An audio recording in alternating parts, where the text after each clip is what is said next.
about that, guys, but yeah, this is chapter 4 of Night's Dreams of Reality, and considering that Riella was basically somewhat the main spotlight in the last, Jackal is going to be a major star in this one. That's the reason why I opened up with that. Because, you know, if Riella is my number 1 favorite nightmare, then Jackal would come to second. Because, well, come on, who doesn't love Jackal? So, yeah, let's not delay. Let's pretty much get to exactly what's going on.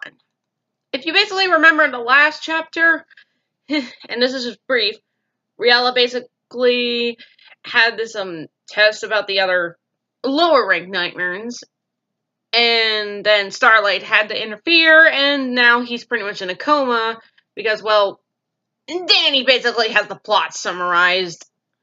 So yeah. But in this, Jackal's going to be in it. And let's just say, I am looking forward to voicing him because, you know, I just love me my crazy nightmare. Seriously, he's just fun to voice. Anyways, days turned to weeks, weeks turned to months. I was still left all alone. I wish that Riella would just enter through those doors and say he's okay. I carried on my usual activities and filled in a few things for my teacher while he was out. It gave me some experience with communicating since the second level parents never knew I existed and never got to talk to me before. Maybe it's because Riella wanted to keep you a secret or something. Or something like that, I don't know. There was one who would just come up to check on me instead of giving me work. It was Beta's dad, Jackal.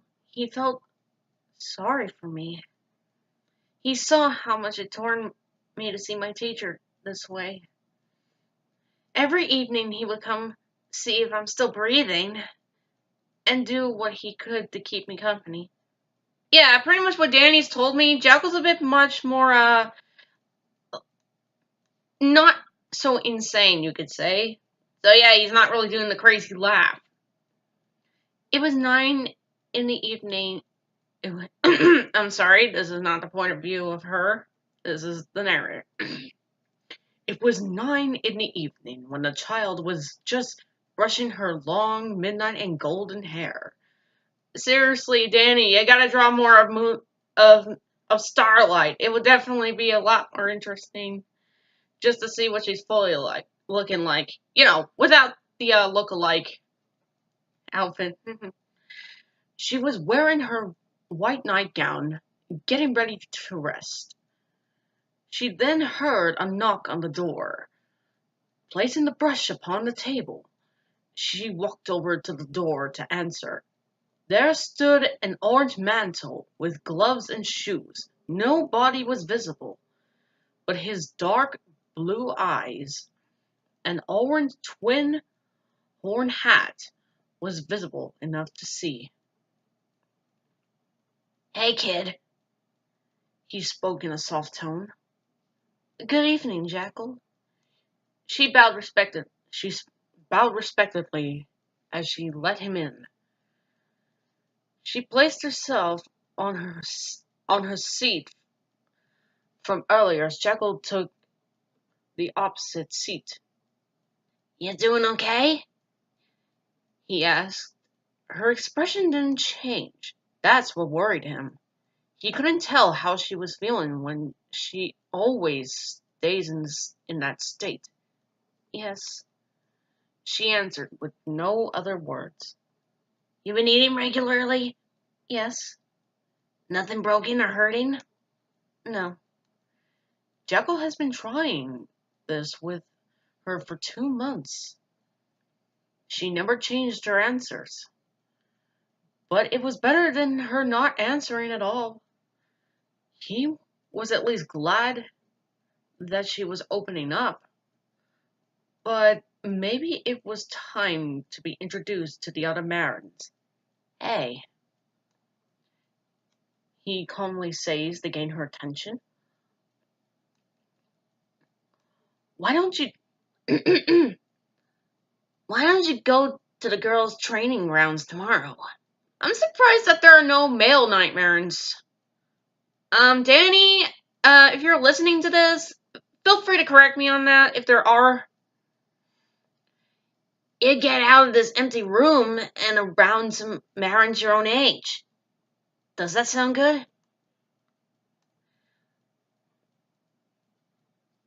The girl's sky blue eyes expressed fear. She didn't feel like she had a place there. She turned her head down and let the silence of the room answer his question. The mantle knew he wouldn't get to her any further. It was just a thought. I'm not forcing you if you don't want to. He gently smiled at the young Marin. She didn't move or say a word. Jackal didn't want to push her more than he got up. As he got up, I should go and leave you be. He walks out of the room, but before he closed the door, if you need anything, you know my door is still open. He left with no other words. The child didn't want to face the other Marins. One side looked like they hated her, another side looked inquisitive of her, while one only seemed to care if she was even in the room.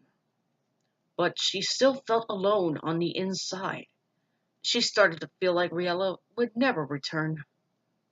Aw, man, that way I can't use the song joke. She took her golden persona and sighed. I'm doing something crazy. She made up her mind to at least try and meet with them. She placed the mask on the table and went to rest. I'm an idiot for doing this. Why am I doing this? The child thought as she went down to the second level training ground. They are not going to like me. They're going to destroy me or kill me. I should just go back before it's too late. Oh man, poor Starlight. I feel pretty bad for her. I mean, seriously, she deserves a hug, man. She screamed at herself as she stopped at the door. She could see a few of them training with each other. I have to try. At least try. Danny, there are a few spelling errors. Could you mind fixing them? I'm actually noticing them. Seriously, the first time I read this? Yeah, I just kind of noticed that. She took a deep breath and slowly walked into the training hall. It definitely looked like it had seen better days. But it's being used, so that's good. She looked around to see the other girls training on their speed and strength. A few noticed her enter and stopped what they were doing. They whispered questions amongst each other. The child got nervous as she went to a corner that wasn't in use to warm up. As she trained, she could feel the other Marin's gaze pierce through her. She didn't belong. After about an hour, the feeling was too painful to bear. As she then left in a hurry, once again, she wound up running into a familiar face. It was Spada. Oops, sorry. We gotta stop meeting like this. Oh, man. I like Spada. For some reason, she sounds like a spider character, but no, she's actually Jackle's child. Jackle and Puppies. Okay. The child froze once again. She hasn't talked to her before. Not even once since the day they met. I can see a connection going on. They're like besties. I'm sorry, but when it comes to something like that, you can tell they're like besties. What are you doing down here? You're usually in your first level floor. The mantle never got an answer. The child only stared at her in confusion and fear. Am I scaring you? I'm sorry. I do that. I come out too strong when I meet people, but it's okay. I don't bite, she said as she took off her twin horn hat, revealing short blonde hair with tranquil highlights. On top of her head were huge pink bunny ears. She smiled warmly at the child. With a chuckle, it seemed to calm her down a bit.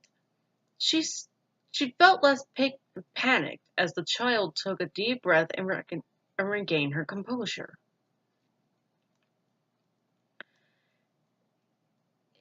It's fine. I just want I just wanted to do something different. Ah, I see, she answered politely. The child felt no need to stay here much longer as she started to walk away. I should go. Spada felt like this was a bit abrupt, but she had so much more to say. Hey, wait! She glides up to her side to catch her before she disappears. I need to tell you something. The child looked at her confused. She had more to say? I just wanted to tell you, thank you. The day of the tryout was pretty messed up, she said with a nervous chuckle. I really owe you for saving me, but why'd you do it? We are beneath you, so why go out of your way to help us? Also, if you want to know, in the sort of last chapter or chapter before, they were referencing knights and how there was a traitorous nightmare, and that's literally what they were meaning. So, Danny, thank you for actually pointing it out when I kind of missed it. The child didn't know how to answer. She didn't even know herself the real reason why. Spada didn't expect she would get an answer. I I don't know. Spada looked up to her surprised. You don't? The girl tilted her head down, probably didn't like the response that she was given. Well, I still appreciate for what you did. It was it was still nice of you. Well, see you later. Spada then went to the training hall as the child went back to her room. She pondered on her words. Why did she truly do it? She knew it felt wrong, but something else inside her was telling her that this isn't what she was supposed to be doing. And, Danny, I think you're misspelled suppose. It says supposed. What, the fact that she was on a post or something? Eh. I laid awake in bed just wondering on why I felt this way. All these confronting feelings, forging ideas. I didn't know what was wrong with me. I went to the library to see if I was ill or retrieve some explanation to what is going on inside me. Turns out I wasn't sick or losing it. You're not insane, honestly. That's good. It was the first level's ability of choice. In other words, a coming of age. They were able to think and do things without restraints. But it does come with second thoughts. This was a part of what I was facing. I didn't know what to do or what was right or wrong. With this revelation, it made things worse. I couldn't decide on anything anymore. Even eating became a struggle. Um, that can be a bit of an issue, but you can work around it. It's not that tough. I mean, it's kind of easy, actually. The more I thought about it, I didn't know what I wanted. The more I thought about it, the more I questioned my decisions, my goals, my life. I didn't really want to be confined here. Did I really want to be confined here? Was being a first level everything I wanted? Do I have a real purpose here? These questions started to make me fearful, and only one person came to mind to help me. The one who gave me this ability, Wise Man. Ah, this is not gonna be good! Seriously, Starlight, not exactly a good idea. I mean, sure, he is all-knowing and all, but I think Jackal would have been a better option. Now to this credit, we do get Jackal again, don't worry, but still, Wiseman is not the best solution you can go to. I mean, seriously. Wiseman heard the doors of his throne room open. She brought one of his... Sorry? He brought one of his 6 hands closer to the person entering. Child, why do you come to me? His voice echoed through the room as she knelt down at his cape. Hang on a second. Okay. I come for your guidance, Master. He brought his hands closer to the young Marin. What would that be? What is my place here? He was curious to hear this. Hang on a sec, gotta deal with the dog. Hey, where's my place here? Okay. What makes you think of this? She tilts her head up. I have been troubled with dark thoughts, Master. I'm unable to serve you the way the others have. I've been confined in the castle for 6 months. Hey, at least you're not a princess. Seriously. A princess who would do pretty much not much except for the main hero. And I'm getting off track. While the others were given permission to leave, not once have I been into NiGHTS and silence! She ducked her head down in fear. We were made clear of this. You are not to set foot in NiGHTS until further notice. Okay, I'm gonna stop a little bit right there. I mean, when were we cleared on that? I mean, Danny, you might as well, bring a little bit of some, light to this. I mean, I don't get why Wiseman is saying this. I mean, I get there's a reason behind it, the obvious, but I'm still fully confused on when this was actually shown in the story. Was it in early chapters? If so, then please fill me in on this. I'm quite curious. She still never knew why. She never knew why. Wiseman had given her a task in NiGHTS back when Riala was still conscious. But when news got out there that a certain traitor from Nightmare ranks escaped, she couldn't go anymore. Oh, because if Starlight were to meet Knights, that would be complicated indeed. I can't risk losing another Nightmare to that creation of mine. I don't know why, but it feels like that. Why? You're ignoring his orders. What? Why? What orders? He's randomly staring into space all the time.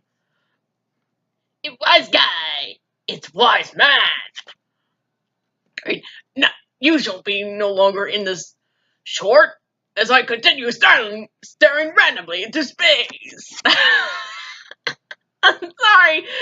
Shut up, you guys got that reference. But why? She blurted out. If I am to serve you, then why do you not use me?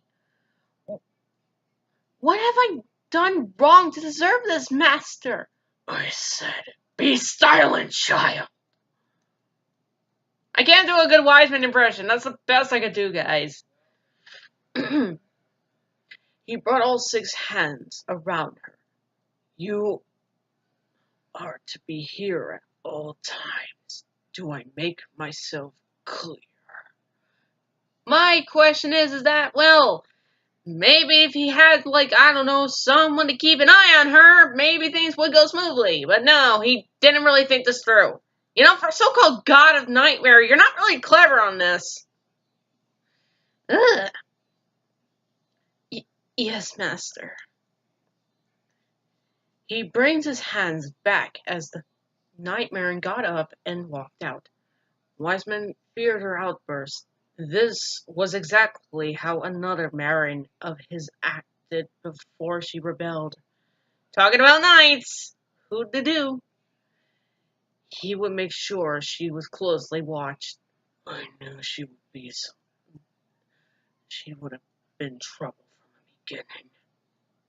Honestly, I feel that Riella did care about Starlight.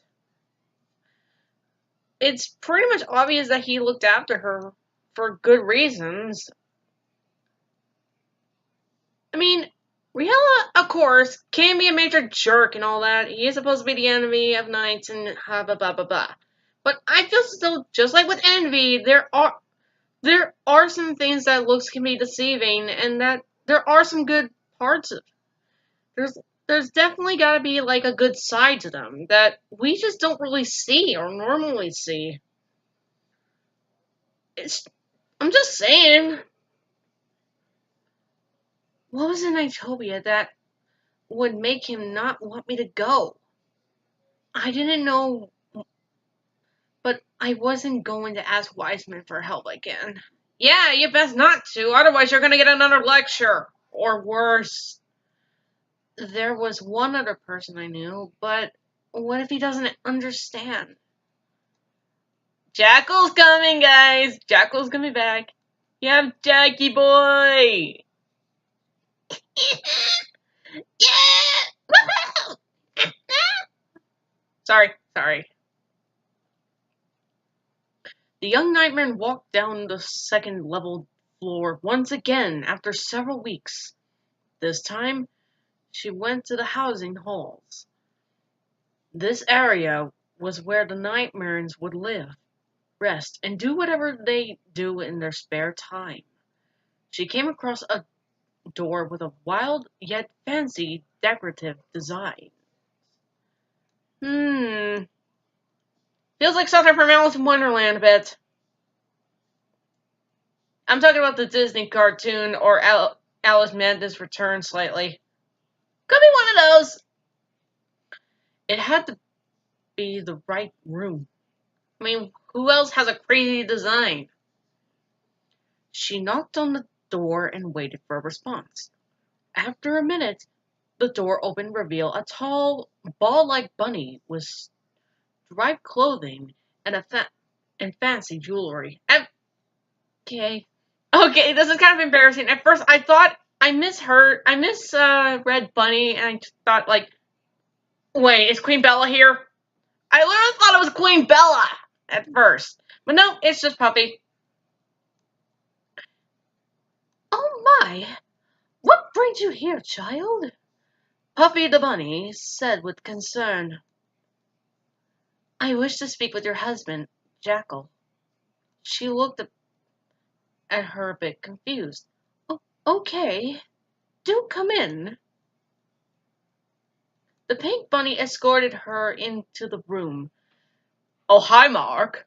I'm sorry, when you have a line like that, you can't help but easily make that reference or connection. Haha, what the story, Mark? It seemed to be a clash of crooked furniture and color. She followed her into the master bedroom where Jackal was working, getting ready for his idiot raid. I thought it was like a rave, therefore. I'm sorry, but it seems like it was gonna be a party or something. But no, it said raid. Hang on a sec. Jackal, you have a guest. He turned around to see the first level child. Oh, hey, you actually came around. He walked over to the young child as Puppy left to give him some privacy. So, what brings you here? I needed to ask you something. Jackal grabbed one of his Tara cards and threw it on the floor. Take a seat. Boing. Yep, definitely feels like Alice in Wonderland if Jackal's able to do that. Seriously, he looks like he came right out of Alice in Wonderland. Does that make him the Cheshire Cat? Sorry, I couldn't resist doing that. All of a sudden, the cards sparkled and created 2 chairs and a small table. Jackal signaled her to sit and he grabbed one for himself. So, what was it you needed to ask? The child hesitated as she took a seat. It's about my free will. Jackal was surprisingly calm. Seriously, Danny, I think you should fix this sentence right here. It's not the first time I've been asked this. My high-ranking sibling had the same question. And when she was much younger, I couldn't help her then. But I know how to handle it a bit more now than back when. He said with a calming smile. The child was relieved to hear that she might get some answers.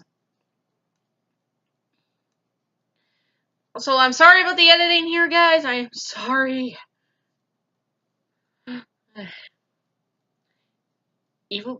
Even with my own daughter, she's starting to discover new things about herself that she never knew. And that's what's happening with you. You're starting to realize that you have things you do and don't like. But for you, it's a lot more complicated. Since you are made with free will, you can decide certain things we can't farther to control.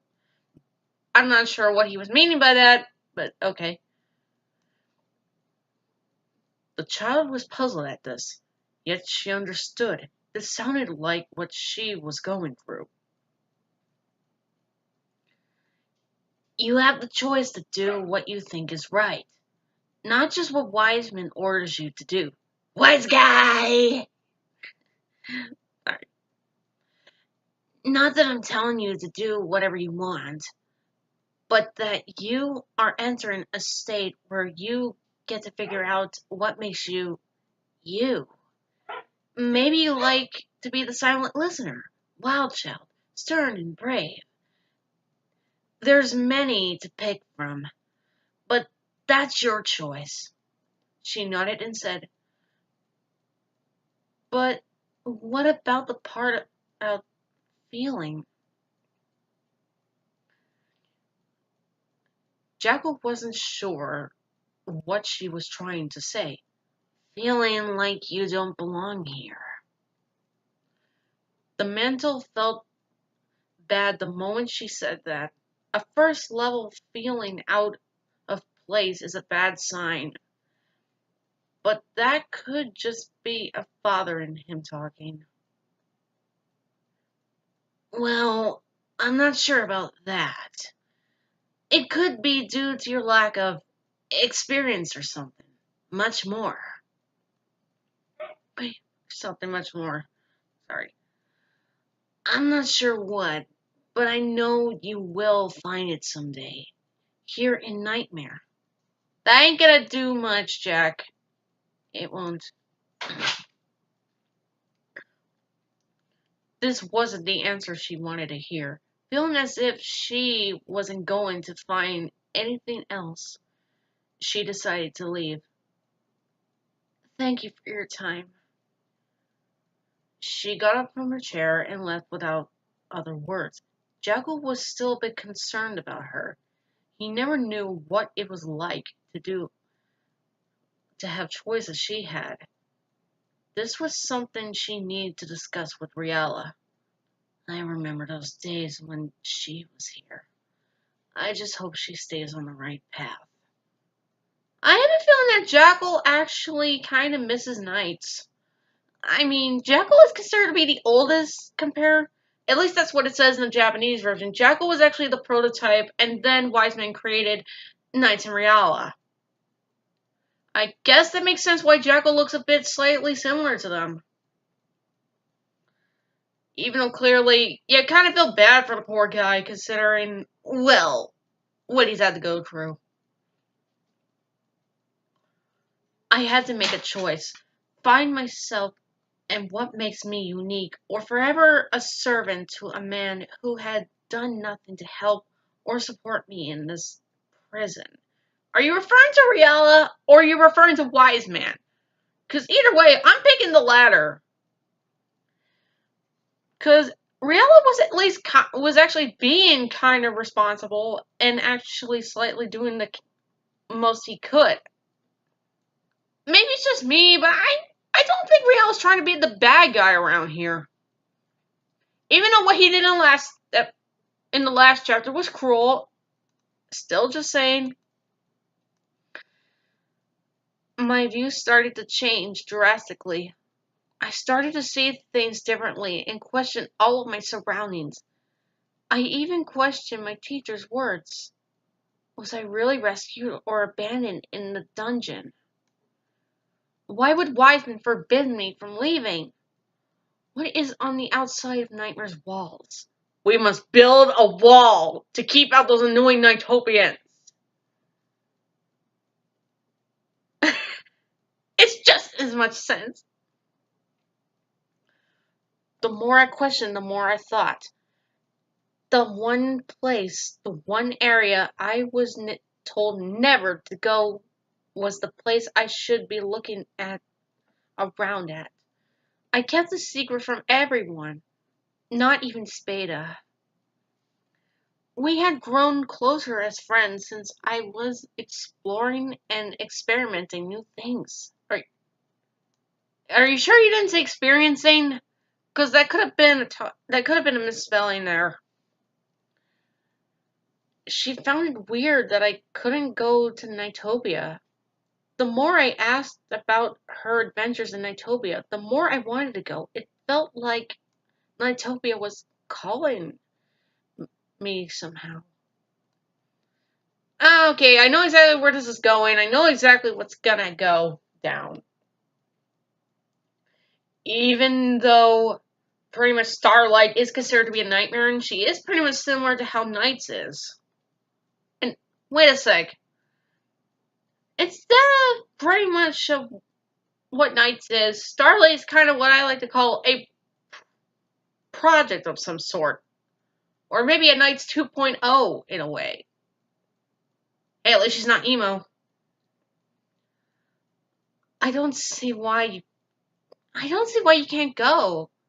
Hera can fly and she gets to go, she said during one of our conversations. I just want to go for once in my life. I can't stay here. I was in despair. Being locked up in a room all day. He does that to you. Hey, it'll be okay. Maybe when Riella wakes up, he'll take you. No, he won't. He will be just the same. I never could do anything until now. It's been months. I doubt he'll ever wake up at this point.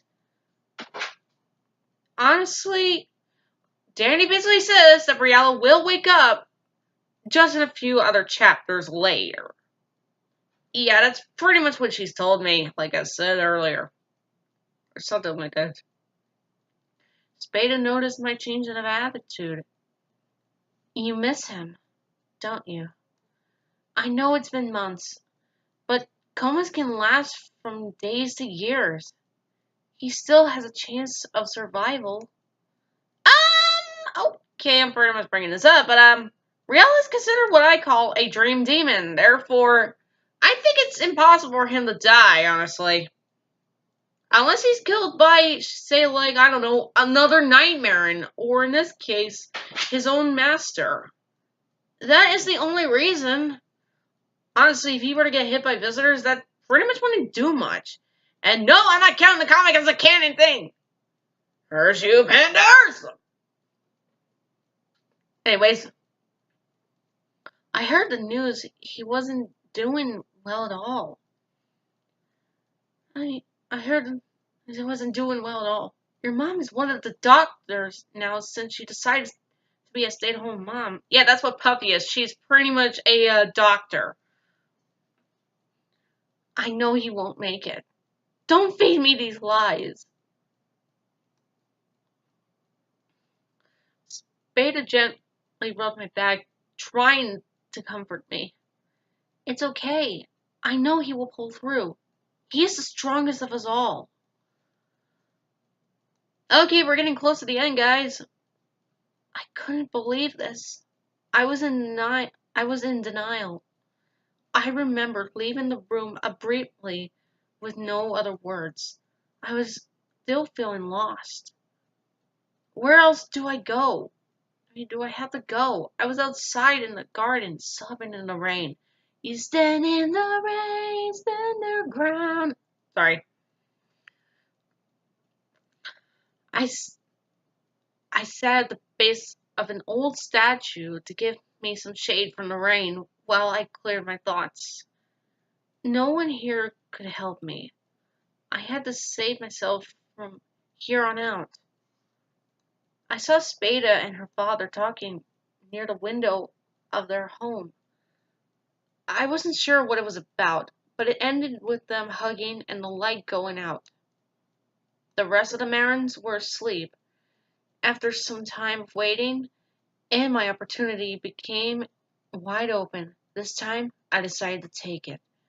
There is a bridge between Nightmare and Nightopia. Okay, seriously? There's a bridge there? I thought Nightmares could just, like, teleport or something. But I guess that makes it a little more clear now. Maybe it's when those Nightmares who are unable to fly, which is a rare thing, I guess. So that's why they have the bridge. I could access without flight. I went back up to my room and gathered a few things, my spell books, and change of clothes. I packed it all in a small satchel and went into my teacher's room for some things. I grabbed and put on his clothes and armor. Oh, I get it. It's disguise time. And try and fake out anyone who may see me. If you want to pass off, you might as well, I don't know, disguise your voice too. Because honestly, if you really want to post out on him, might as well. The plan was to use a disguise. Spell to fool Wiseman that Ariella was awake and was able to go straight back to work. I made a quick trip to the medical center to see my teacher for the last time and exchange my persona for his. Swapping? Okay, I can imagine that Ariella just kind of accidentally I kind of woke up early and be like, huh? Hey, this isn't my persona. Who the hell took my mask? Seriously, I don't know why, but I feel as though he would be pretty mad about that. I'm sorry, Danny. If you want, you can make a little fan art of that. I left in silence as I headed to the throne room. I looked and sounded completely like him. Okay, so she did practice. I guess being around him helped. I just hoped Wiseman wouldn't be able to see through my disguise. I was scared to death. Well, duh, you basically kinda had it coming. To think, oh, I was doing this. But I had to. I just couldn't stay here any longer. I have to leave this place and get some real answers. To my surprise, he bought it. He sounded a bit skeptical about it first, but the act was convincing enough for him to give me permission to leave. The moment I was in the courtyard, I made sure I wasn't being watched or followed. I knew there was no going back after this. I opened the gates and the outer wall and ran as fast as I could to the bridge. I felt like I had done it. The moment I set foot in Nightopia, all of my pain would just vanish. I didn't know that back at the castle, my wrist was out. Okay, I don't know exactly what that means, but okay. I only knew the moment I got to the bridge. I'm sorry if this is taking longer, guys. It's just that there's a lot of wordings here, and you should know why. I'm sorry. I don't mean for this to go on long. The bridge was in sight after what it looked like miles of running. The child was so close to her goal. She knew it went full speed towards the bridge. As she got to the middle of the bridge, she felt the ground start to shake as she lost her balance. Whoa! She fell to the floor as she saw a dark figure rise from the darkness. I am truly disappointed in you, child. If you had only learned to listen and obey a simple order, maybe you could have lived long enough to see all of Nightmare. Wise man! The child said in fear. The gig was over. Well, it's not like she basically had that much to begin with. But she was so close to escaping. I knew your defiance would come sooner or later.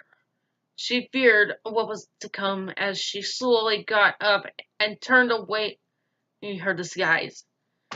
What are you gonna do to me? She said in fear as she started to back away. Why don't you just run? Honestly. Seriously. I get it. Scared, but sometimes even scared things would actually run off. Seriously, it's not that hard. Seriously, it tends to do these types of things. Like, take Ed from Fullmetal Alchemist Brotherhood. When he was about to attack Envy, he stopped and pretty much saw the souls. I get that, and I can understand why, but still, he could have just attacked him. Even Lane was like, dude, you can't be distracted by this. Just fight him. Seriously. Moments like that just really get on my nerves.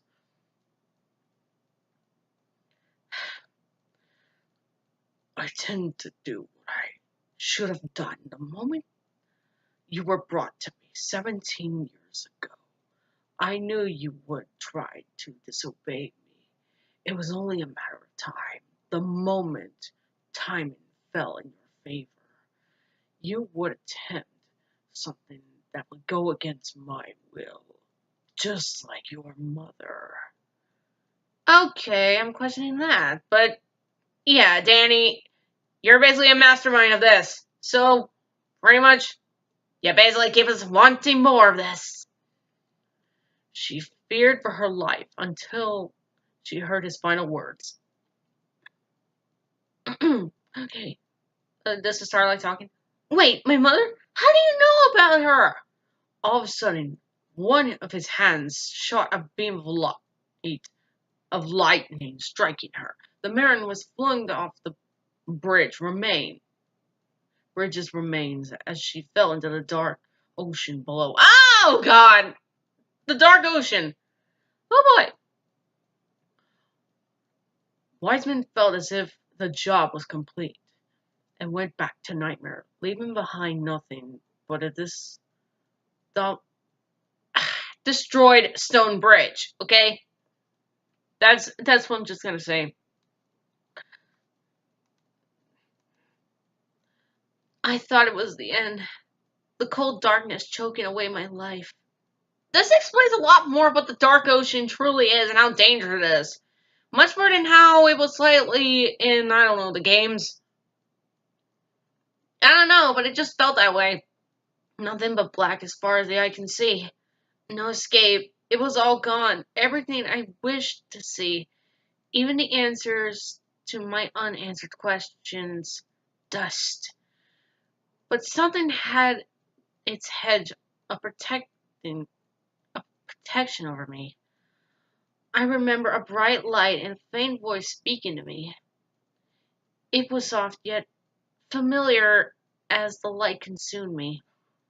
Yeah, that's a good sign. I woke up in some type of tree-like library filled with books. Oh, please tell me it's not Twilight's home. Oh, wait. Wrong series, but still, when you honestly get something like that, that's the thing you're gonna think of. Was it Twilight House from season 1? Classic red carpets and wooden furniture. I found myself lying on a lined couch, covered in bandages and wearing some type of nightgown.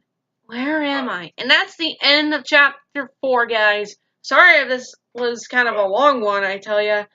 The reading, I am sorry. And I'm sorry if I had to ponder and stop a few times, but, you know.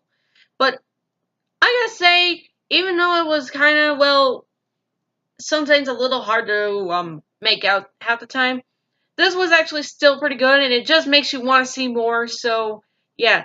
Danny, yeah, it did awesome as ever. And I wish you all a good day. Hopefully, chapter 5 will be even more awesome. And we might actually see some familiar faces too while we're at it. So, this is Ashley. I wish you all a good afternoon. Ciao, ciao.